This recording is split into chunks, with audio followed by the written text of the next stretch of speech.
ಎಲ್ಲರಿಗೂ ನಮಸ್ಕಾರ. ನೋಡಿ, ನಾನಿಲ್ಲಿ ನೆಲ್ಲಿಕಾಯಿ ತಗೊಂಡಿದ್ದೇನೆ. ಇವತ್ತು ನಾನು ನಿಮಗೆ ಈ ನೆಲ್ಲಿಕಾಯಿಂದ ಒಂದು ಜ್ಯೂಸ್ ತಯಾರಿಸಿದ್ದನ್ನು ತೋರಿಸಿಕೊಡ್ತೇನೆ. ನೋಡಿ, ಇಲ್ಲಿ 4 ನೆಲ್ಲಿಕಾಯಿ ತಗೊಂಡಿದ್ದೇನೆ ನಾನು. ನಾನಿಲ್ಲಿ 3 ಗ್ಲಾಸ್ ಆಗುವಷ್ಟು ಜ್ಯೂಸ್ ತಯಾರಿಸುವಂಥದ್ದು. ಅದೇ ರೀತಿ ನಾನು ನೋಡಿ ಒಂದು 1/4 ಕಪ್ ಆಗುವಷ್ಟು ಬೆಲ್ಲವನ್ನು ತುರಿದು ತಗೊಂಡಿದ್ದೇನೆ.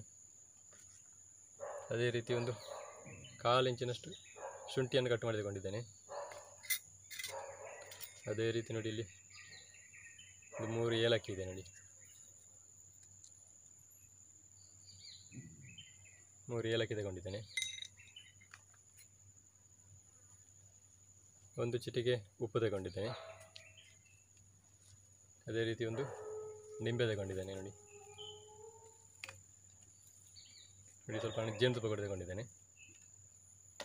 ನೋಡಿ, ಮೊದಲಿಗೆ ನಾವು ಈಗ ನೆಲ್ಲಿಕಾಯಿಯನ್ನು ಕಟ್ ಮಾಡಿಕೊಳ್ಳುವ.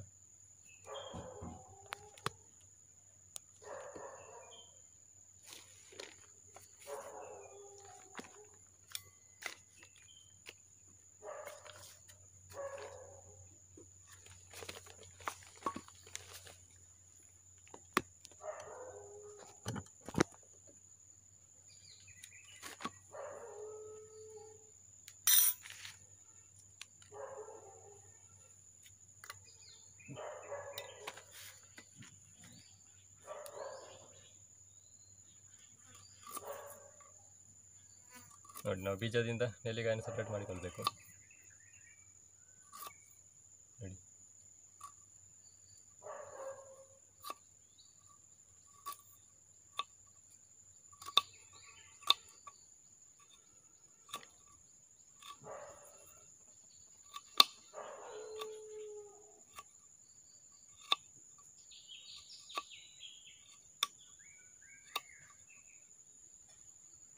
ನೋಡಿ, ಅದಷ್ಟು ಸಣ್ಣದಾಗಿ ಕಟ್ ಮಾಡಿಕೊಂಡ್ರೆ ಇದು. ಅಂದರೆ ನಾವು ಇದನ್ನು ಮಿಕ್ಸಿ ಜಾರಿಗೆ ಹಾಕಿ ರುಬ್ಬಿಕೊಳ್ಬೇಕು.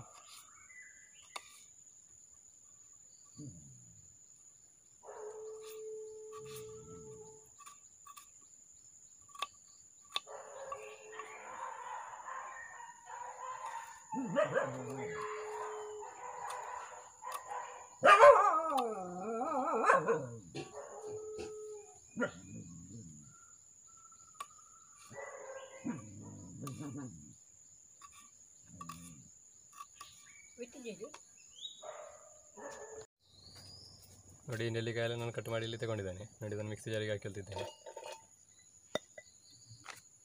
ಅದೇ ರೀತಿ ಶುಂಠಿಯನ್ನು ಕೂಡ ಇದಕ್ಕೆ ಹಾಕಿಳ್ತಿದ್ದೇನೆ. ಚಿಟಿಕೆ ಉಪ್ಪು ಕೂಡ ಹಾಕಿಳ್ತಿದ್ದೇನೆ. ಅದೇ ರೀತಿ 3 ಏಲಕ್ಕಿಯನ್ನು ಇದಕ್ಕೆ ಹಾಕಿಳ್ತಿದ್ದೇನೆ. 1/4 ಕಪ್ ಬೆಲ್ಲ.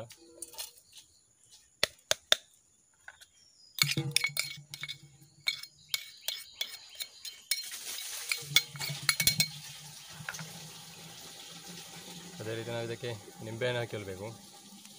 ಇಲ್ಲಿ ಪೂರ್ತಿ ನಿಂಬೆಹಣ್ಣು ನಾನು ಹಿಂಡಿಕೊಳ್ತಾ ಇಲ್ಲ. ಇದರಲ್ಲಿ ಅರ್ಧ ನಿಂಬೆಹಣ್ಣು ಮಾತ್ರ ಇದಕ್ಕೆ ಹಿಂಡಿಕೊಳ್ತಿದ್ದೇನೆ.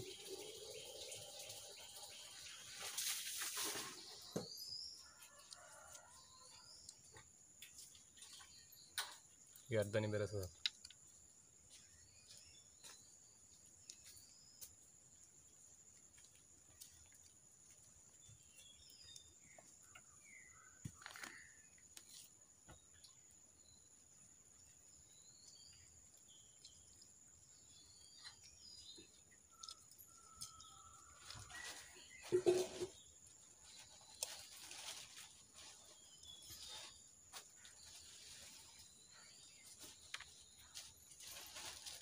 ಸ್ವಲ್ಪ ನೀರು ಸೇರಿಸಿಕೊಂಡು ಇದನ್ನು ಗ್ರೈಂಡ್ ಮಾಡಿಕೊಳ್ಬೇಕು.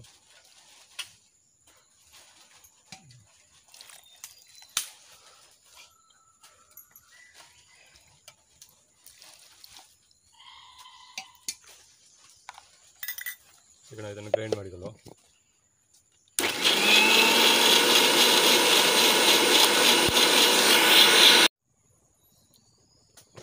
ನೋಡಿ, ಜ್ಯೂಸನ್ನು ಗ್ರೈಂಡ್ ಮಾಡಿ ಆಗಿದೆ. ಇವಾಗ ನಾವು ಅದನ್ನು ಸೋಸಿಕೊಳ್ಳುವ.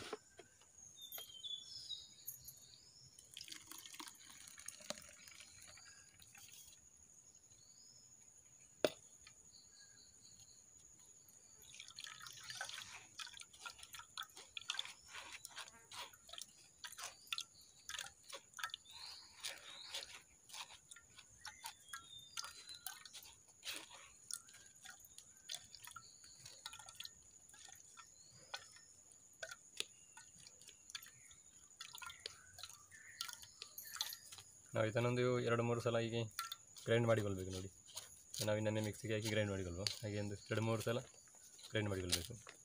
ಅದೇ ರೀತಿ ಸೋಸಿಕೊಳ್ಬೇಕು.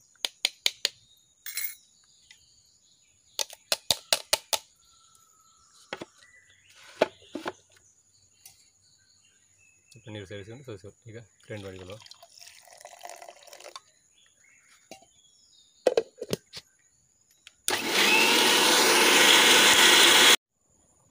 ನೋಡಿ, ನೆಲ್ಲಿಕಾಯಿಯ ಜ್ಯೂಸ್ ರೆಡಿಯಾಗಿದೆ.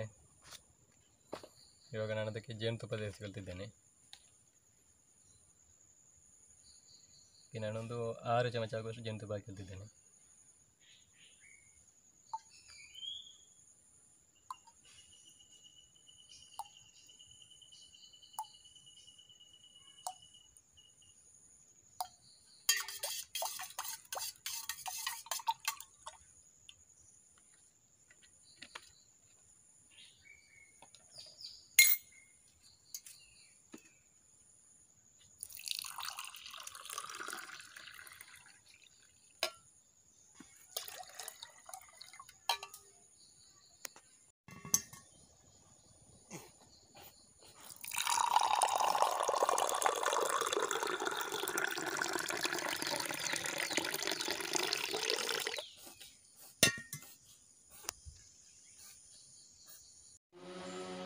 ನೋಡಿ, ನೆಲ್ಲಿಕಾಯಿಯ ಜ್ಯೂಸ್ ರೆಡಿಯಾಗಿದೆ. ನೋಡಿ ಯಾವ ರೀತಿಯಾಗಿ ಬಂದಿದೆ ಅಂತ.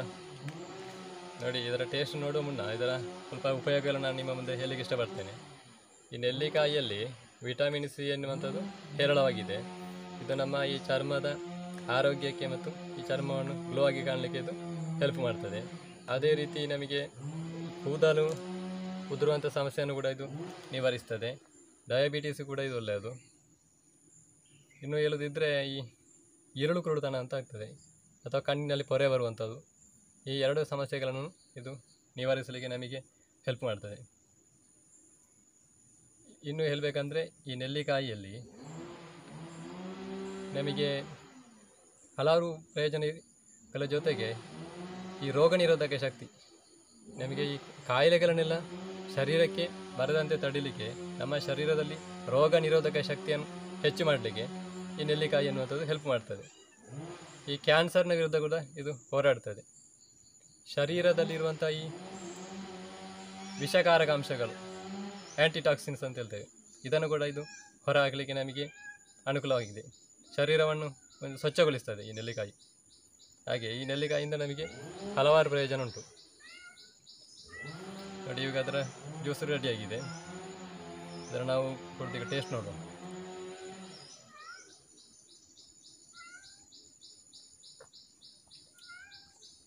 ಸೂಪರಾಗಿ ಬಂದಿದೆ. ಲಿಂಬೆ ರಸ, ಜೇನುತುಪ್ಪ, ಬೆಲ್ಲ, ಶುಂಠಿ, ಏಲಕ್ಕಿ ಇದನ್ನೆಲ್ಲ ನಾವು ಸೇರಿಸಿ ಮಾಡಿರುವಂಥದ್ದು. ನೋಡಿ, ಒಂದು ಸೂಪರ್ ಟೇಸ್ಟ್ ಕೂಡ ಹೊಂದಿದೆ. ಇದನ್ನು ನಾವು ಬೇಸಿಗೆಗಾಲದಲ್ಲಿ ಶರೀರವನ್ನು ತಂಪುಗೊಳಿಸಲಿಕ್ಕೆ ಅಥವಾ ಬಾಯಾರಿಕೆ ನೀಗಿಸಲಿಕ್ಕೆ ಜ್ಯೂಸ್ ಆಗಿ ಕೂಡ ಬಳಸ್ಬೋದು. ನಾವು ಮೆಡಿಸಿನ್ ಅಂತೇಳಿ ಬಳಸುವವರು ಬೇಕಿದ್ರೆ ಇದಕ್ಕೆ ನಾವು ನೋಡಿ, ನಾನೀಗ ಬೆಲ್ಲ ಹಾಕಿಕೊಂಡಿದ್ದೇನೆ. ಇದು ಬೇಕಿದ್ರೆ ಸ್ಕಿಪ್ ಮಾಡಿಕೊಳ್ಬೋದು. ಅದರ ಬದಲು ಜೇನುತುಪ್ಪ ಆಗಿ ಯೂಸ್ ಮಾಡ್ಬೋದು. ನಮಗೆ ಈ ಶರೀರದ ತೂಕವನ್ನು ಕಡಿಮೆಗೊಳಿಸಲಿಕ್ಕೆ ಬೇಕಿದ್ದರೆ ಇದನ್ನು ನೋಡಿ ನಾವು ಜೇನುತುಪ್ಪ ಆಗಿ ಬಳಸುವಂಥದ್ದು. ಹಾಗೆ ಇದನ್ನು ಔಷಧಿ ಅಂತ ಬಳಸುವಾಗ 1-2 ದಿನ ಎಲ್ಲ ಬಳಸಿದರೆ ಆಗೋದಿಲ್ಲ. ಇದನ್ನು ನಾವು ನಿಯಮಿತವಾಗಿ ಕೆಲವು ಸಮಯದವರೆಗೆ ಬಳಸಿಕೊಂಡು ನಮ್ಮ ಈ ಶರೀರದ ಸಮಸ್ಯೆಗಳನ್ನೆಲ್ಲ ನೀಗಿಸಿಕೊಳ್ಬೋದು. ಬಾಯಾರಿಕೆಗೆ ಜ್ಯೂಸ್ ಆಗಿ ನಾವು ಹೀಗೆ ಕೂಡ ಮಾಡಿ ಇದನ್ನು ನಾವು ಸೇವಿಸ್ಬೋದು. ಹಾಗೆ ಇವತ್ತಿನ ವಿಡಿಯೋಗೆ ಎಲ್ಲರೂ ಲೈಕ್ ಮಾಡಿ, ಶೇರ್ ಮಾಡಿ, ಸಬ್ಸ್ಕ್ರೈಬ್ ಮಾಡಿ ಅಂತ ಕೇಳಿಕೊಳ್ಳುತ್ತಾ ಮುಂದಿನ ವಿಡಿಯೋದಲ್ಲಿ ಇನ್ನೊಂದು ಹೊಸ ವಿಷಯದೊಂದಿಗೆ ನಿಮ್ಮೆಲ್ಲರನ್ನು ಭೇಟಿ ಮಾಡ್ತೇನೆ. ಅಲ್ಲಿಯವರೆಗೆಲ್ಲರಿಗೂ ನಮಸ್ಕಾರ.